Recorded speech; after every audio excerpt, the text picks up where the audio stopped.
Hey guys, it's Alyssa. This video is going to be very unprofessional. Obviously, I look quite rough. I was at school all day, and several of my kids were sick, and it was hot. It was just a mess. But Rochelle and I wanted to post and let you know that we have several videos that are trying to upload, and for whatever reason, they're not cooperating.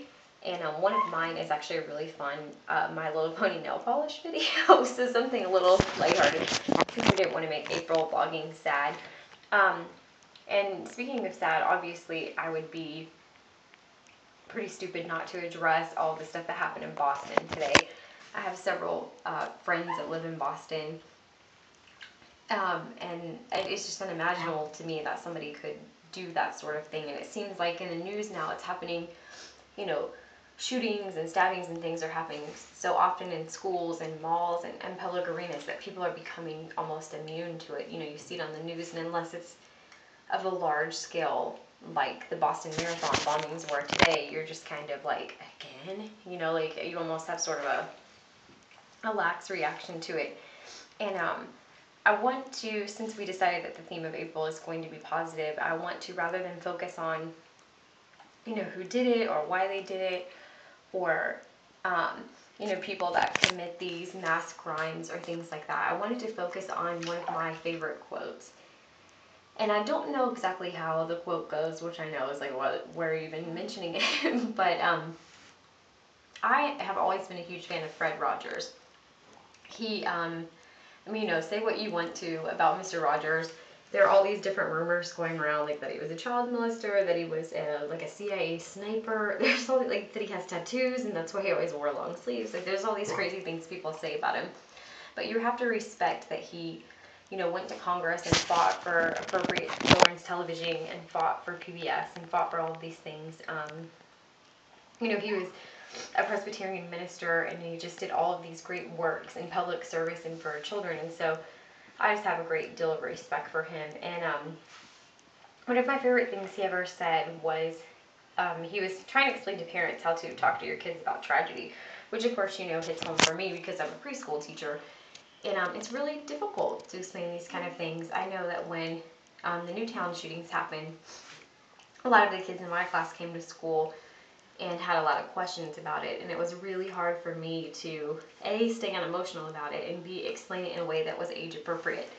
And what Mr. Rogers said that I appreciate is that in these times of tragedies and in these times of like great suffering in the world, that it's very important for us to look for the helpers and look for the people that are doing good and look for the good in people. And I love that because oftentimes in these, you know, tragic events, we are so focused on like, not that we shouldn't be, but we're so focused on like the horror of it and the people that got hurt and the person that did it, that oftentimes, you know, we forget about the little man that helps, and we forget about the helpers. And I just think that's so important. I mean, even today I noticed watching the footage of the Boston Marathon that it was just impressive to me, like not only of course the first responders and the firefighters and the police and everything that risk their lives every day to help us, but I just noticed so many just common men and women that were going and like pulling rubbish off of people and helping pull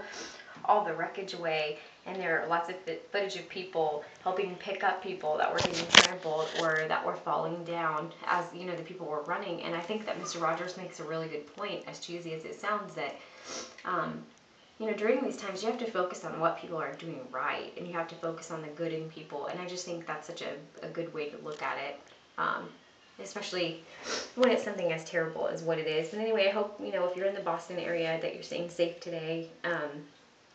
And, you know, of course, I've talked about many times on here that I, you know, use prayer and faithfulness to kind of make me feel better. And if you don't, that's okay too. You know, if you're not a believer, you can definitely just look for the good in people and the good that, you know, that I still believe is left in the world. And if not, you know, you just have to, if you're a believer, you just have to remember that God's in the middle of it and He's going to take care of everything. And I mean, I really don't know what else to really say about it or any other ways to look at it. I just think it's really important that we keep a good perspective and not glorify the people that do this, and rather glorify the people that are doing good in it. So I just wanted to get that out and share with you guys. Sorry, I look really rough. I'll show you. I'm actually soaking my feet in my bathroom. So, you know, if you ever wanted to know what Beauty Restranger's toilet looks like, there it is. Anyway, we will have some much happier, upbeat videos for you very soon. And, you know, let me know what you're thinking about in the comments below. I know when things like this happen in our country, it's important that people talk about it and talk to each other. So, you know, let me know what you're thinking about. And I hope that you're having a good week and had a good weekend. And I will talk to you tomorrow. Bye.